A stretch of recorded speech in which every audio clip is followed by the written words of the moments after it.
All right, let's try and keep this short and sweet. Is there a pilot shortage? Probably one of the top 10 questions pilots get. Um, my answer is it's kind of over.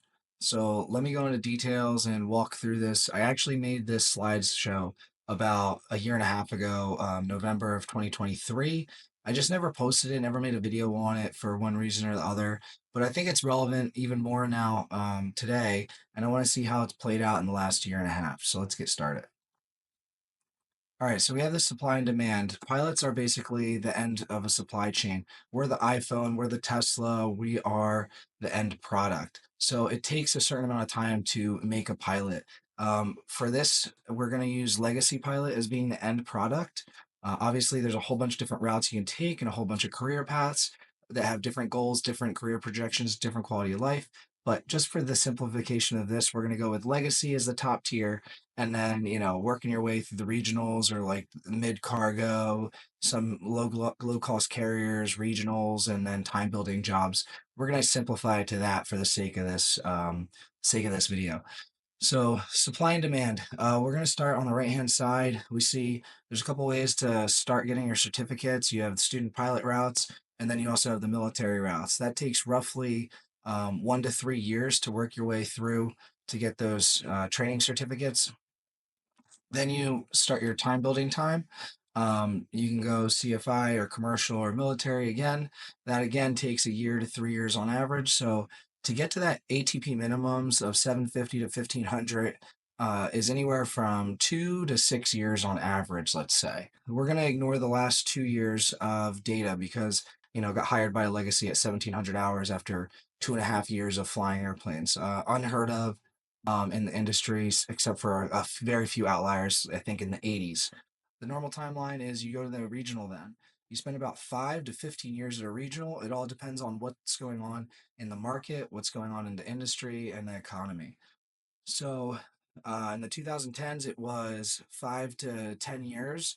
You need to get that PIC time. A lot of times, they also wanted to see you have some training time as a line check airman or be in the training department as a sim instructor. So that's what's on the right here. So after 6 years of training, time building, and then another 5 to 10 to 15 years at the regionals gaining experience, you would then move on to your retirement airline at the legacy. Um, let's go over to pilot demand and supply chain. So 10-year pilot overview. This is by Pilot Job Central. They're expecting 150,000 uh, pilots needed worldwide in the next 10 years. Another 105 to replace the retiring pilots because we have most pilots are over the age of in their 40s into their 50s, 60s. So 255,000 pilots needed worldwide in the next 10 years, and that's about 85,000 pilots needed in the US alone. Let's see how that plays out. Retirement projections. Remember, all this stuff was from 2023 or a little earlier. So here's our projection. We can see, it's going up and then it plateaus in 2025 all the way to 2028, 2030, and it starts to dip in the 2031, 2032 time range. We had COVID create this little bump. This was all the um, early retirements that airlines offered. And then coming out of COVID, we ramped right back into what was projected as far as retirements for the major airlines. So this is a pretty cool study that the Air Force did. The Air Force has a big stake in what's going on with the airlines because we're competitive. We're a competitor to them for pilots, right? So when the airlines are doing good, when they're giving out lots of job offers and bonuses, people just skip and go to the airlines. When the airlines are doing bad, not hiring, a lot of pilots end up going to the Air Force. So we can see that here. Was pretty steady, 96 to 2012, and then this one's really interesting. Major airline hires versus Air Force pilot attrition. Like I said, it matched all the way through 2012. Then they go into their projection because this was from 2015. They saw that the pilot shortage was coming for the airlines, and they saw that hiring was going to ramp up at the airlines into the 2020s and then peak mid late 2020s and then start the downturn at the end of the 2020s into the 2030s. And that's kind of what's happened so far. If you look at the hiring, it was huge post COVID and it's kind of plateaued 2024 into 2025. where the hiring is slowed, if not stopped, at a lot of majors. Um, this one down here just shows the hiring increase as well, and that tracks. Actual pilot hiring, 2019, you had the COVID issue where we actually lost pilots, 1,500 pilots almost less in 2021 from 2019. That was due to COVID and those early retirement buyouts. 2022, you can see we ramped up hiring majorly in 6 months, hired 6,000 pilots. I like this graph a lot. It shows block hours versus the pilots. So you can see in 2019, we were short on pilots. So it's hard to get days off. We were getting a lot of overtime. Um, and then it flipped for COVID, where we had way too many pilots for the amount of block hours that crashed. But then we had that quick recovery and it flipped again. And you can see we had a shortage of pilots um, through late 2020 into 2022. But the interesting thing here is they already show that it's kind of connected back up where we have enough pilots for the block hours we have. Now, this graph ends in 2022. We know for a fact that we were breaking records as far as passengers per day and per year into 23 and 24, but we were also hiring more than pilots than ever. So my guess is this graph tracked up in line with each other, and we haven't really seen a separation between the two since. It could be argued that we actually are maybe overstaffed on pilots in certain areas of the market. So um, that's not a good argument for a pilot shortage currently going on in 2025. ATPs issued. You can see ATP issues each year is a different line throughout the year, and you can see 6,000 pilots, 4,000 pilots. COVID was where it really dipped, but look at 2022. Just on a rolling calendar, July 2022 from July 2021, 8,000 pilots were hired in that rolling 12 months. That's insane. That's a ton of pilots backfilling those retirements. Um, so this is when United came out, or not United. This is when ATP, yeah, ALPA came out for um, against the 65 versus 75 pilot mandatory retirement age increase. So they were asked, does the U.S. have enough pilots? They said yes. Here's the charts they used for supply and demand to kind of show that we have enough pilots to supply our needs. And I would say, this is pretty accurate. There's a little asterisk here, but it's not worth talking about in this video. It's pretty accurate for what it is. The wave. All right. So real quick, the pilot industry and aviation is very cyclical.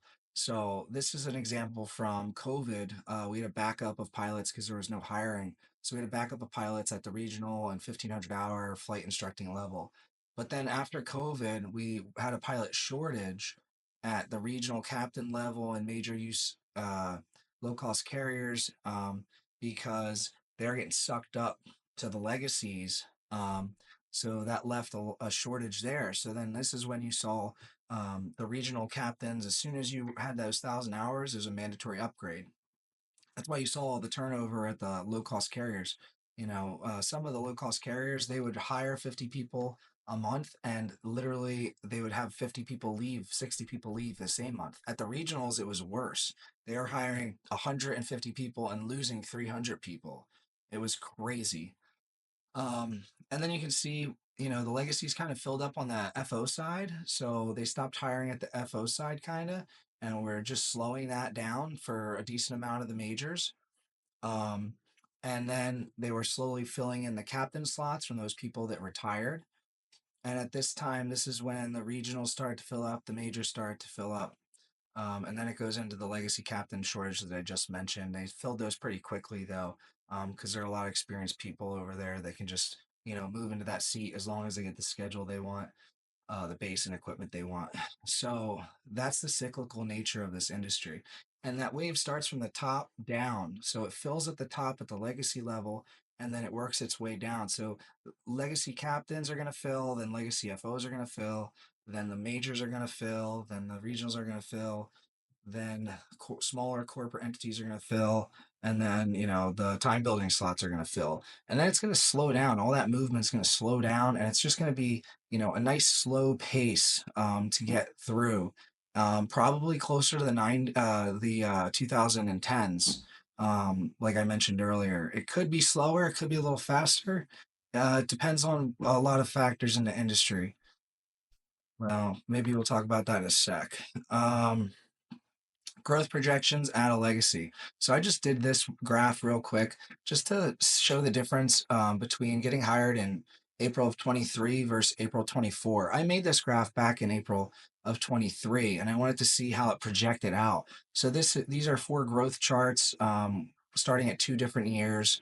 As I always tell people that they should have as much fun, learn as much, have a diverse um, flight experience when they're time building, but at the same time, you need to hustle because, the first one in line will have the better seniority, have the better quality of life, have the better pay, have more choices throughout the rest of their career once they're at their retirement gig. Whereas someone that kind of takes their time with it, they're going to be at the back of the line and they might not even get on the bus. That can happen. That has happened in the past.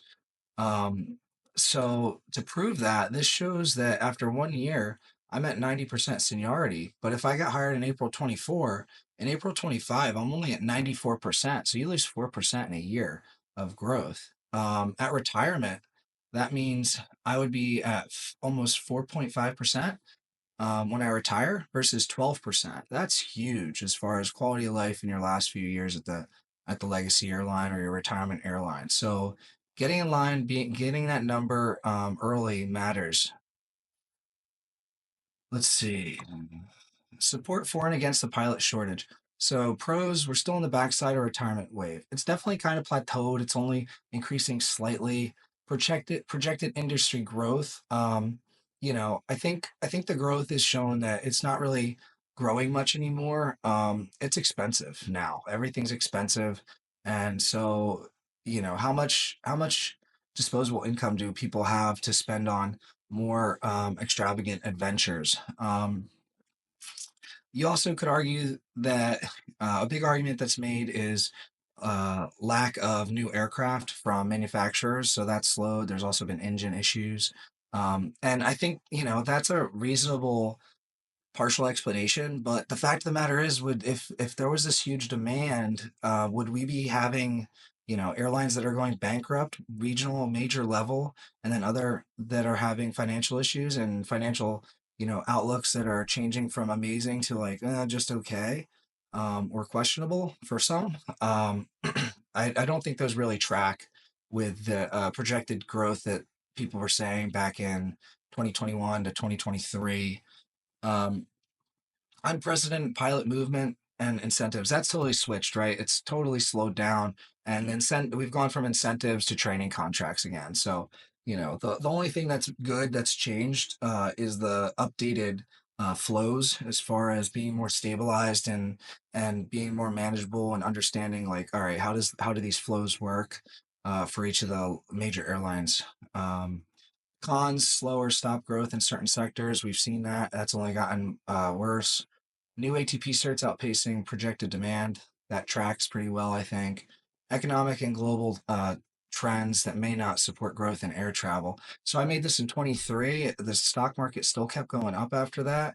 But we can see, we're in rocky territory with the stock market now globally and some other tensions that have been going on. So, who knows? We all know that the stock market's going to go down and we all know that there's going to be correction. We also know that eventually it'll come back up, but that still affects our jobs negatively and the industry as a whole. So you got to keep that in mind. I think the overarching point is that, we had this really short period of time where anything was possible and you could make major crazy moves that were unheard of. And I think that's over now. So I think the key is to one, you gotta really love this job. You gotta want to be a pilot for the love of being a pilot, flying in the air. It's amazing, but it's not for everyone. It's a blue collar, white collar thing. There's a lot of sacrifice. You gotta have interpersonal skills. You gotta have book smarts. You gotta study a lot. You gotta have hand-eye coordination. It's just something that's not for everyone. It's a big commitment money wise, and family wise. You're talking, 80 to $150,000 loans at 10% interest rate or more. So, and a medical, just losing a medical could throw you out of it for the rest of your career. Um, let alone furloughs and downturns and bankruptcies. So I think it's really important to know that you got to really want this job and you got to know that it's for you. Ask a ton of questions, network with as many people as you can. It's really important to have those mentors, especially your CFIs. Your CFIs, really get to know them, make friends with everyone you can because they're going to get hired before you, and then you can ask them for a letter of recommendation. If you were a good student, that's an awesome pilot. I'm throwing you a recommendation because I want you at my airline, and that's going to play out all the way through your career till you're at your retirement gig. And then you do the same for your students or the people that you flew with that are under you. You say, "Oh, that guy knows how to fly. He's a smart guy. He's a smart girl. Move him up. I want him to fly with me at the next airline." Um, so I think that's really important today, in today's market. Again, I think the pilot shortage is mostly over. I really hope that it continues to have a nice, smooth flow from being a student pilot all the way through CFI, time building, 135, into regionals, then into majors and legacies. We'll see how it plays out, but this is the data I got back in 2023. I think it still tracks mostly from trends we're seeing today in 2024 and 2025. So that's all I got. That's 20, that's 16 minutes. So that was pretty good. I hope it helps. Ask questions. There's no dumb questions. The more you know, the better you'll be prepared. That's really all I got. Have an amazing summer. Fly aerobatics. Sebring is this week coming up. Wish me luck. Have a good one.